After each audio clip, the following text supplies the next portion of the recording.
Alright everyone, thanks for clicking on another episode of DIY Amateur Hour. As you can tell by the title of this video and the thumbnail, we're taking a look at what should be the 2025 Chevy Tahoe.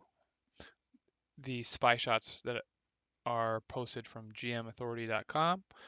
You can see some very heavy camo on the front and rear of what's to be the new Tahoe.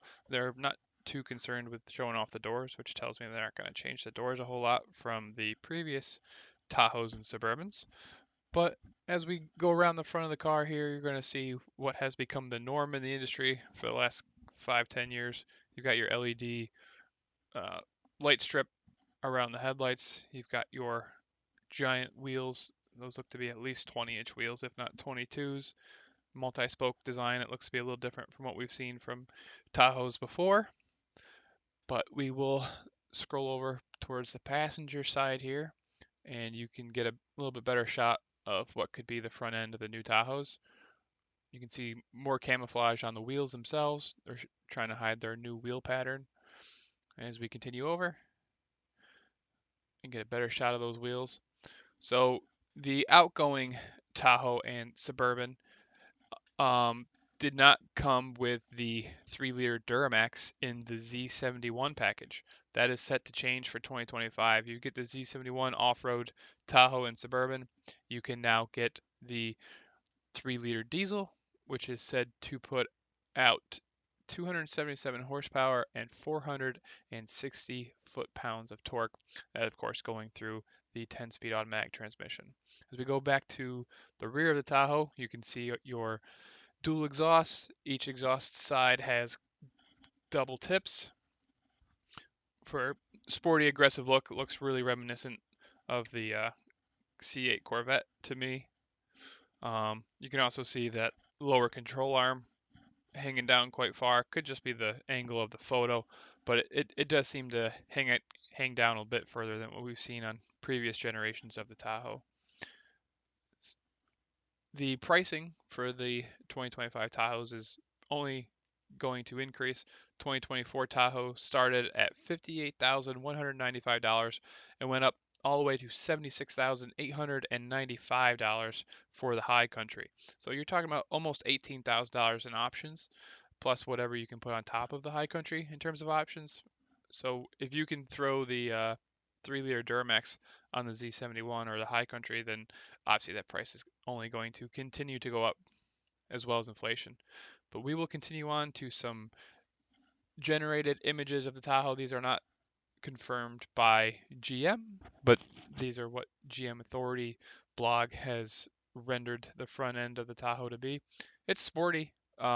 It's definitely living up to the Tahoe name. And here we transition to the Z71. You've got your faux silver bull bar on the front with your red towing hooks.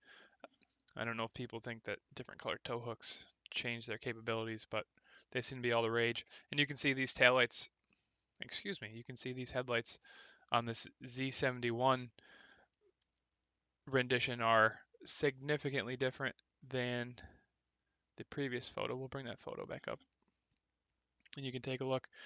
I don't think they're going to change the headlights for the Z71 model. That might just be somebody's artistic freedom that they've taken. We'll continue to scroll this teal or turquoise color for the Z71. It looks good. It's a good looking Tahoe. Once again, we got a little bit more of a close up. Again, these are unconfirmed photos.